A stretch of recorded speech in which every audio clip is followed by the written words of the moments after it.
Ya, sebelumnya Assalamualaikum warahmatullahi wabarakatuh. Waalaikumsalam warahmatullahi wabarakatuh. Ya, terima kasih kalian semua sudah bisa mengikuti bimbingan klasikal pada sore hari ini. Sebelumnya kita berdoa dulu ya. Ya, berdoa menurut agama dan keyakinan masing-masing. Berdoa dimulai.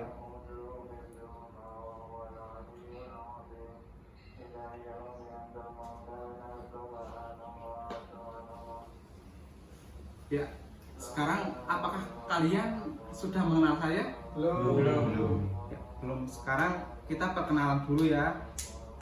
Ya, nanti perkenalannya itu perkenalan dengan menyebutkan nama dan hobi kalian. Dimulai dari saya dulu ini ya. Ya, perkenalkan, nama saya Raffi Aji Pratama. Hobi saya bermain sepak bola. Perkenalkan, nama saya Muhammad Angga Saputra. Hobi saya pilot. Yang kerasan dikit mas. Perkenalkan, nama saya Raski Arfiansyah.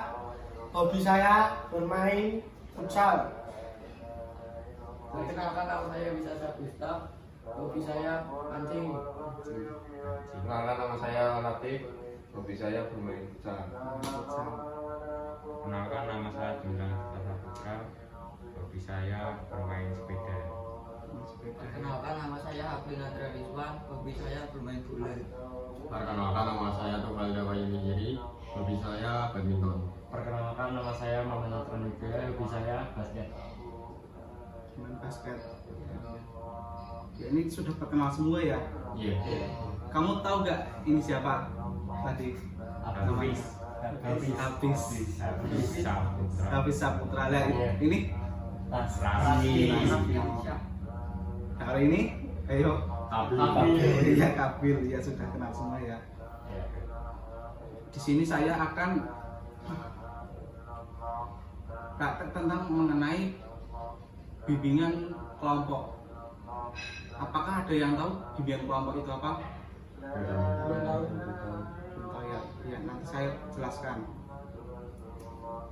Jadi bimbingan kelompok itu usaha yang dilakukan untuk membantu individu menyelesaikan masalah, kesulitan pada diri konseli dan pencegahan masalah guna memperoleh informasi dan membantu konseli dalam penyusunan rencana atau pengambilan keputusan yang tepat. Tujuan layanan bimbingan kelompok adalah untuk melatih siswa dan mengembangkan kemampuan dalam interaksi sosial dan mewujudkan perilaku yang lebih efektif serta meningkatkan kontrol diri siswa. Adapun asas-asas dari bimbingan kelompok, yang pertama itu asas kerahasiaan, di mana nantinya kalian semua itu merahasiakan tentang apa yang hari ini kita bahas.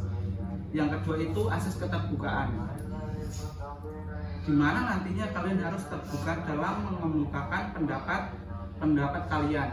Nanti kalau kalian seumpama ada pendapat apa gitu, langsung diungkapkan aja ya. Iya. Sekarang saya mempunyai dua pilihan waktu. Yang pertama itu 25 menit, yang kedua 30 menit. Kalian mau pilih yang mana? 25. 25 menit ya. Ya.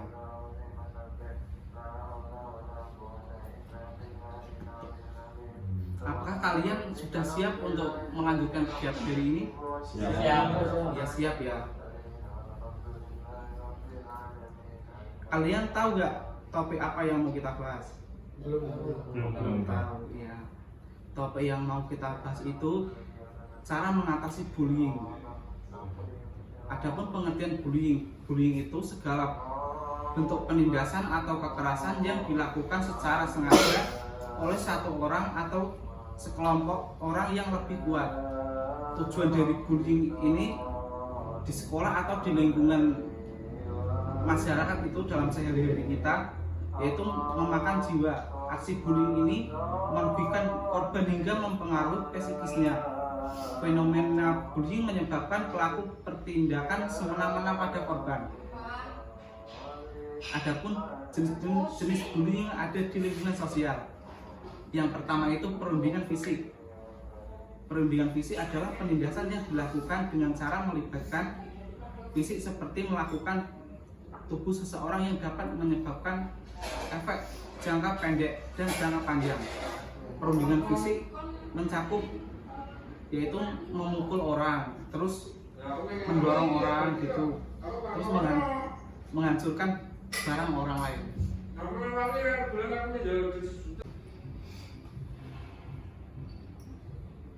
Ya, terus yang kedua itu ada perundingan verbal.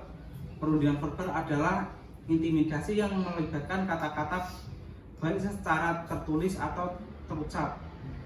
Biasanya itu perundingan verbal itu meliputi menggoda, terus memanggil nama panggilan yang tidak pantas. Contohnya seumpama si Mas Satria itu memanggil Raski itu gendut-gendut gitu, itu ya contoh pembulian verbal. Yang ketiga itu perundingan sosial. Perundingan sosial itu penindasan yang mengakibatkan merusak reputasi atau hubungan seseorang. Intimidasi sosial ini mencakup berbohong, menyebabkan rumor negatif. Contohnya itu menyebabkan berita-berita hoax. Yang keempat, perundingan dunia maya. Perundingan dunia maya itu perilaku intimidasi yang dilakukan menggunakan teknologi. Contohnya kalian seumpama Mas Raski tidak suka sama Mas ini siapa? Gilang. Mas Gilang, terusan Mas Gilang lagi Mas Gilang lagi bercanda sama Mas Satria, di foto terusan dibuat story yang jelek-jelek gitu, contohnya seperti itu. Terusan yang kelima itu,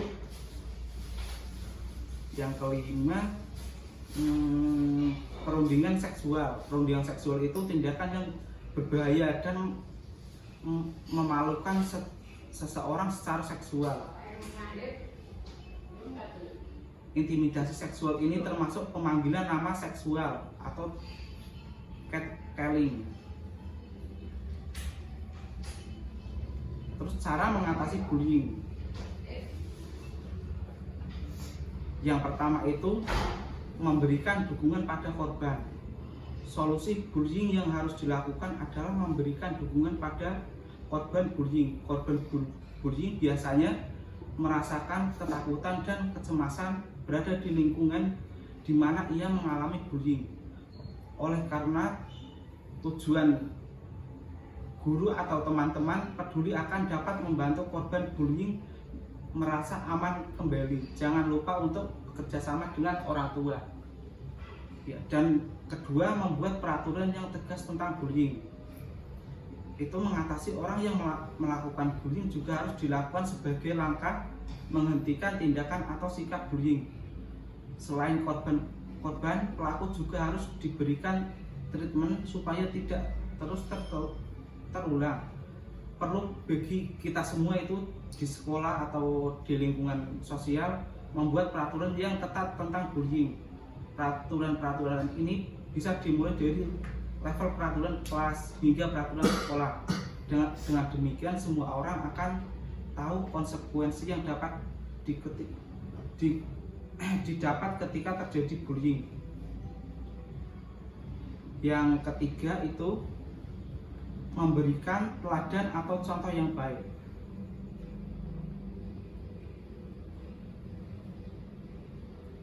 Bullying pada anak-anak sering terjadi karena mencontoh orang-orang di sekitarnya. Kita sebagai masyarakat sosial harus sangat berhati-hati dalam bertindak maupun bertutur kata. Jangan bertutur kata seenaknya, contohnya mengatakan teman-temannya itu, maaf ini ya, seumpama anjing gitu, jangan seperti itu. Terus yang keempat itu mengajarkan siswa untuk melawan bullying. Bentuk perlawanan terhadap tindakan perundingan atau bullying tidak harus dengan cara kekerasan atau melakukan hal yang sama dengan pembulian. Salah satunya cara melawan bullying adalah dengan berani melaporkan tindakan bullying terhadap guru di sekitar kalian, guru BK atau guru lainnya lah ya. Terus yang ke berapa tadi? 4, 5 ini ya. Yang kelima, membantu pelaku menghentikan perilaku buruknya. Contoh perilaku buruk, supaya tidak melakukan bullying, ajarkan pada mereka bersimpati dan berempati pada orang lain. Selain itu, berikan juga pengetahuan bahaya pembulian terhadap korban.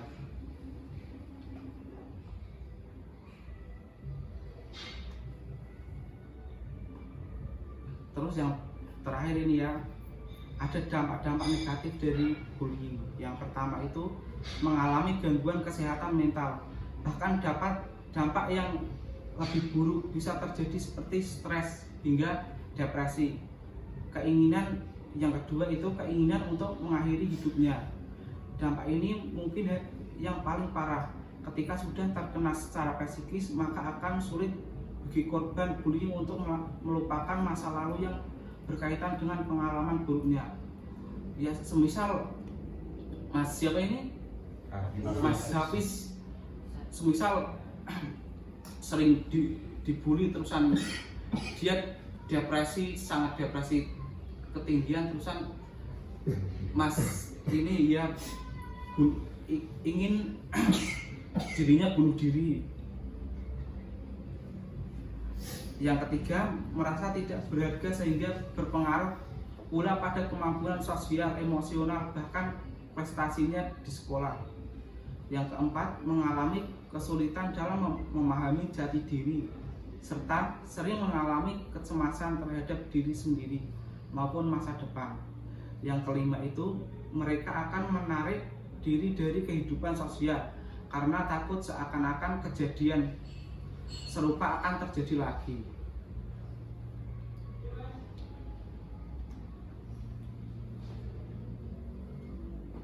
Terus ada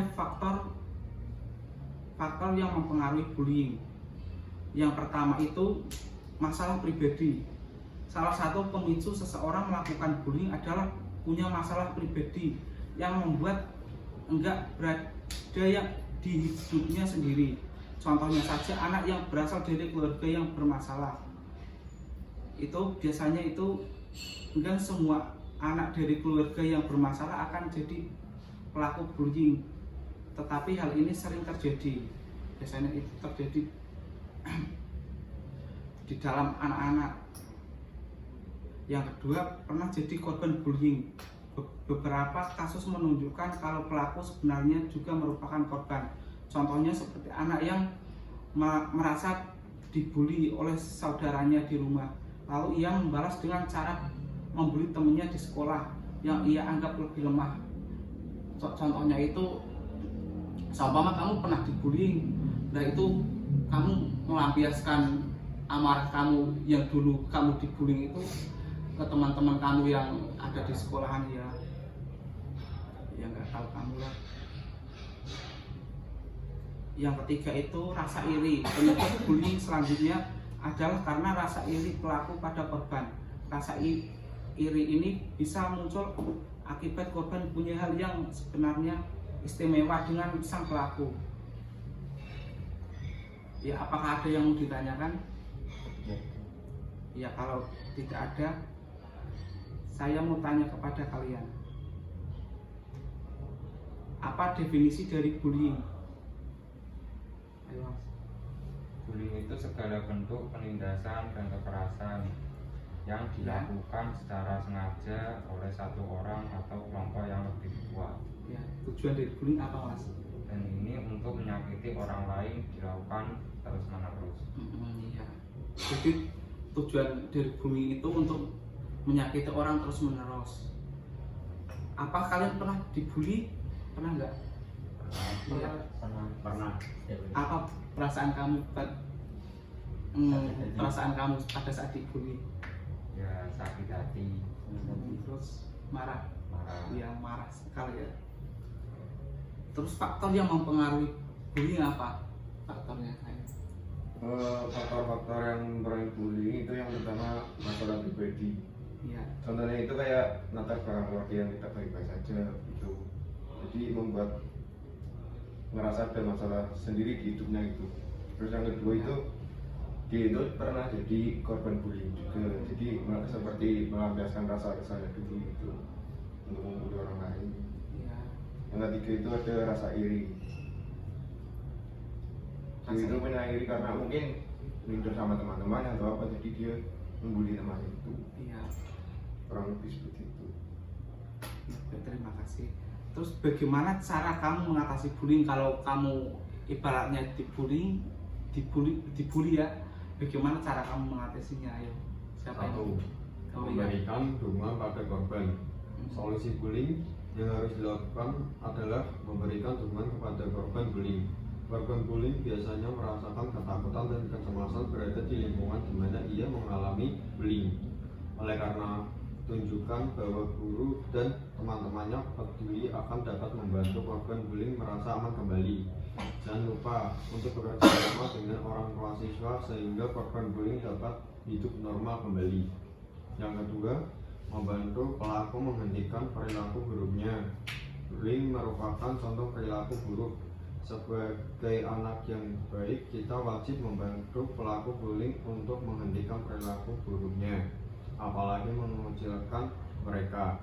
Selain korban, pelaku juga membutuhkan penanganan supaya tidak melakukan pembulian lagi. Ajarkan pada mereka bersimpati dan berempati pada orang lain. Selain itu, berikan juga pengetahuan bahaya pembulian terhadap korban-korbannya. Iya. Baik, sekarang untuk mencairkan suasana saya mempunyai permainan. Permainannya itu tepuk pagi, siang, sore, malam. Kalau pagi itu tepuknya 4 kali, kalau siang 1 kali, kalau sore 3 kali, kalau malam 2 kali. Nanti ini sepakat ya, yang salah itu bernyanyi balonku ada 5. Ya, 1, 2, 3 tepuk siang. Ya, ini nanti ya, ini 1 tepuk malam. Ini Mas, ini tepuknya 1 kali. Tepuk pagi. Ini Mas, Tufail. Oh iya. Jadi kan tepuk pagi itu berapa kali? 4 kali. 4 kali.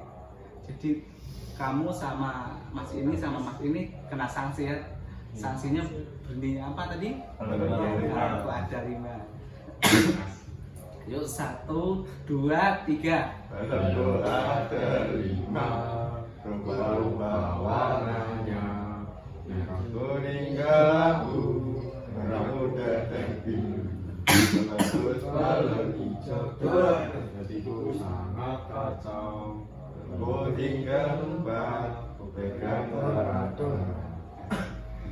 Ya sudah. Sekarang saya mau tanya kepada kalian, apa kesan-kesan kalian pada bimbingan kelompok pada sore hari ini? Coba Masnya, kesan-kesannya apa? Kesan-kesannya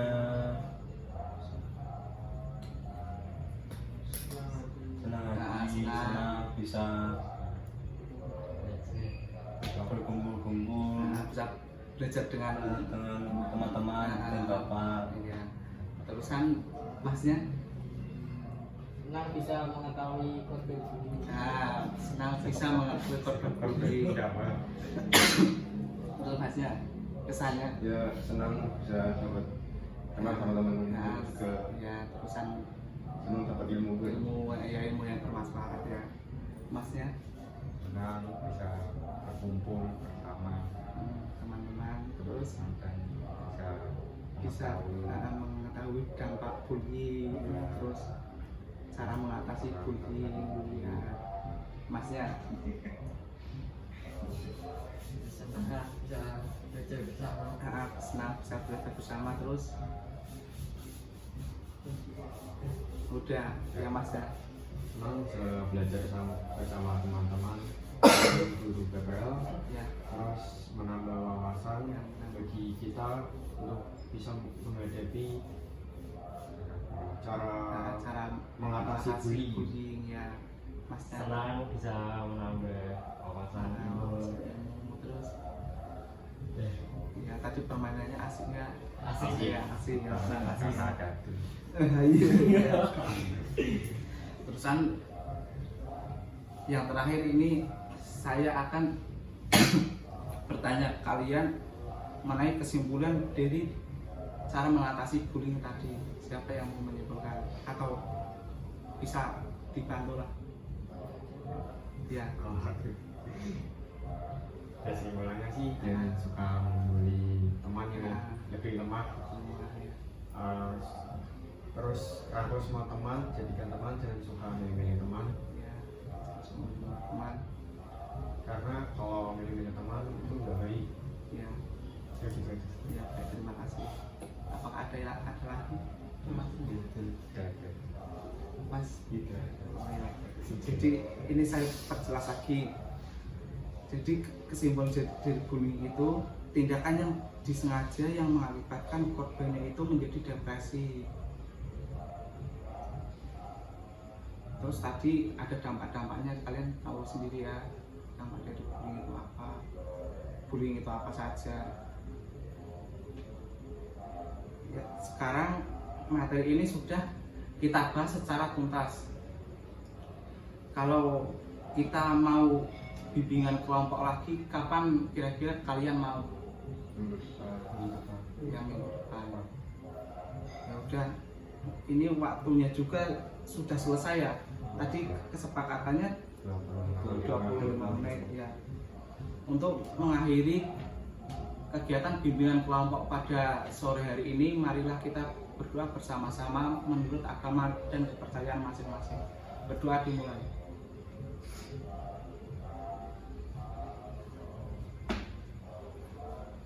Berdoa selesai.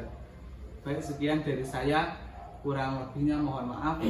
Wassalamualaikum warahmatullahi wabarakatuh. Waalaikumsalam.